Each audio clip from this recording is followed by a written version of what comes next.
भजनलाल सरकार के 6 महीने पूरे हो चुके हैं। मुख्यमंत्री ने पार्टी पदाधिकारियों से संवाद किया। भाजपा कार्यालय में ये संवाद कार्यक्रम हुआ। विभिन्न विषयों पर पदाधिकारियों से चर्चा भी की है।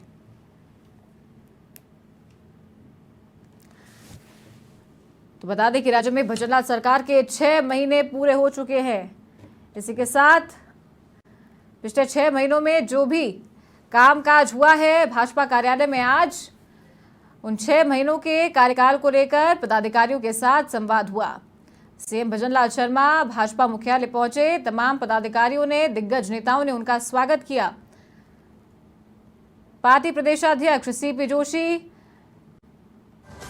पूर्व नेता प्रतिपक्ष राजेंद्र राठौड़, तमाम दिग्गज आप तस्वीरों में देख सकते हैं। नारायण पंचारिया, कई विधायकगण भी मौजूद रहे। तो विभिन्न विषयों पर आज पदाधिकारियों के साथ चर्चा हुई। भाजपा कार्यालय में यह संवाद कार्यक्रम रखा गया।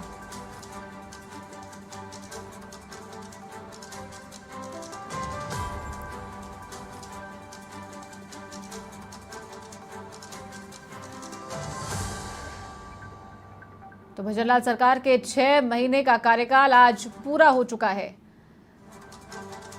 तो इन 6 महीनों में प्रदेश की जनता के लिए भजनलाल सरकार ने जो भी काम किया है उसे लेकर आज पदाधिकारियों के साथ में संवाद कार्यक्रम हुआ।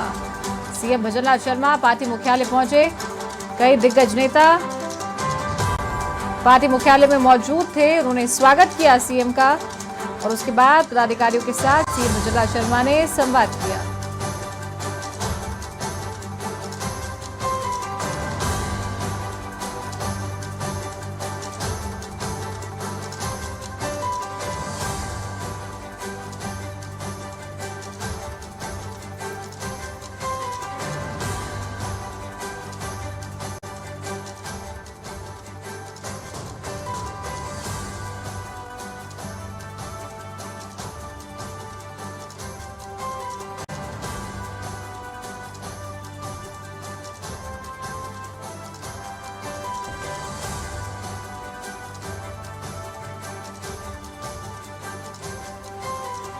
और इसी के साथ भाजपा मुख्यालय में आज प्रदेशाध्यक्ष सीपी जोशी ने प्रत्याशियों के साथ, भाजपा नेताओं के साथ चुनावी नतीजों पर भी मंथन किया। और हमारे सहयोगी मनोज शर्मा हमारे साथ लाइव जुड़ गए हैं। ज्यादा जानकारी के साथ उनका रुख करेंगे। मनोज, इस वक्त आप कहां मौजूद हैं? और बात करें आज भाजपा की पार्टी मुख्यालय की, तो आज सीएम भजनलाल शर्मा पहुंचे थे, वहां पर संवाद कार्यक्रम रखा गया था पदाधिकारियों के साथ में।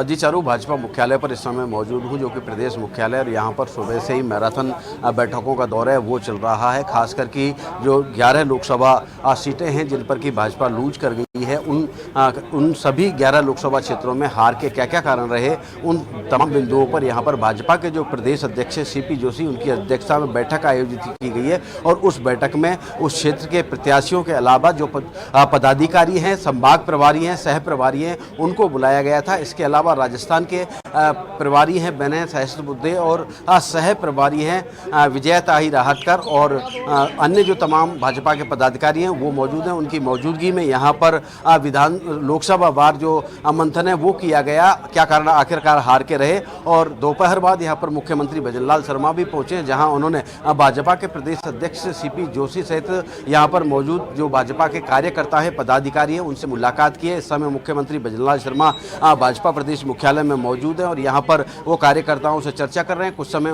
बाद उनका सीएमआर जाने का कार्यक्रम है। दिन भर जो मंथन किया गया है, लोकसभा वार यहाँ पर मंथन किया गया है। साथ ही ये भी बताना चाहूँगा, एक लोकसभा क्षेत्र में 8 विधानसभा होती हैं, तो यहाँ पर 8 विधानसभाओं का बिंदुवार यहाँ पर समीक्षा की गई है। और ये देखा गया है कि आखिर किस विधानसभा में किन कारणों की वजह से पीछे रहे और लोकसभा चुनाव की हार की वजह क्या रही, तमाम बातों पर मंथन यहाँ पर किया गया है। उसके बाद कल भी यहाँ पर 5 जो लोकसभा क्षेत्र हैं उन पर मंथन किया जाएगा। आज 6 लोकसभा क्षेत्रों पर मंथन किया गया है। जी चारू।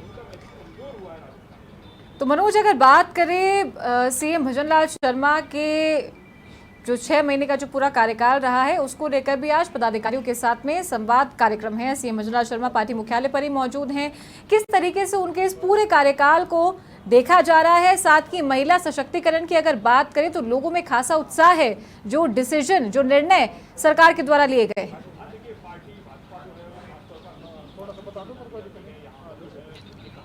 बिल्कुल चारू, जिस तरह से पूरी बातें सामने आ रही हैं, जहां तक मुख्यमंत्री भजनलाल शर्मा के 6 महीने के कार्यकाल की बात की जाए तो इसको दो तरीके से देखा जाना चाहिए, क्योंकि 6 महीने का भजनलाल सरकार का आज कार्यकाल पूरा हुआ है। लेकिन जैसे ही राजस्थान में सरकार बनी और उसके करीब 2.5 से 3 महीने बाद ही राजस्थान में लोकसभा चुनाव होने की वजह से आचार संहिता लग गई और 3 महीने का ही कार्यकाल, इसे 6 महीने के कार्यकाल के नज़रिए से देखा जाए। और जिस तरह से 6 महीने में मुख्यमंत्री भजनलाल शर्मा ने तमाम बड़े अहम फैसले लिए हैं, वो अपने आप में राजस्थान वाले समय में मील का पत्थर, जल किल्लत से राजस्थान कहीं ना कहीं जूझ रहा था।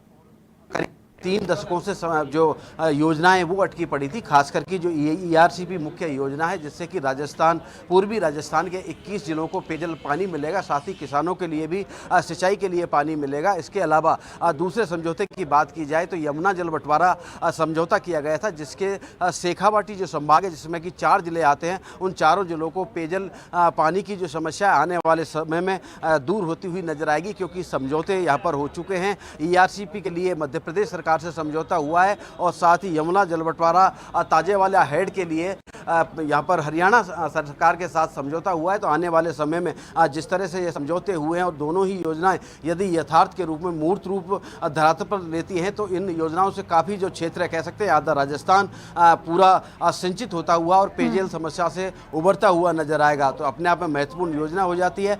जिस तरह से भाजपा ने अपनी घोषणा पत्र में जो बातें कही थी, संकल्प पत्र में जो बातें कही थी, उन सभी बातों को पूरा करती हुई भजनलाल शर्मा सरकार इन 6 महीनों में दिखाई दे रही है। जिस तरह से 450 रुपये में गैस सिलेंडर देने की बात कही थी, उसको पूरा कर दिया गया है। इसके बाद अभी जो कल मुख्यमंत्री भजनलाल शर्मा ने जो फैसला लिया है, खास करके नारी सशक्तिकरण के लिए, तो यहाँ पर जो 3rd ग्रेड टीचर भर्ती प्रक्रिया है, उसमें 50% भागीदारी महिलाओं की रहेगी। एक अहम फैसला है जिसको लेकर जो बातें हैं वो हुई हैं। जी जरूर।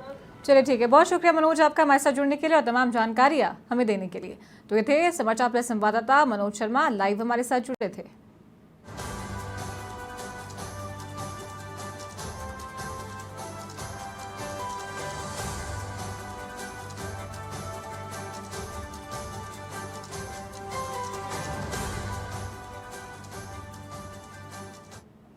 पुराने समय से घालमेल की राजनीति करते आए, घोटाले चलने की इनको आदत है। आपने अभी जैसे देखा, जब पहले थे तो गहलोत साहब के बीजेपी के साथ में लड़के चुनाव जीते थे और उसके बाद गहलोत साहब के चरणों में जा पड़े थे। और अभी भी ये कोशिश कर रहे हैं कि भाई किसी तरह बीजेपी के अंदर आकर के और किसी तरह घालमेल कर लें, क्योंकि इनको लगता है कि अपनी दुकान का शटर डाउन होता दिखाई दे रहा है। तो घबराहट सी रहती है और मुझे पूरा विश्वास है कि भारतीय जनता पार्टी की तरफ से उनको ना तो समर्थन मिलेगा और आने वाले समय में भारतीय जनता पार्टी मजबूती से चुनाव लड़ेगी और वो जिसको उतारना चाहे अपनी तरफ से मैदान में उतारे।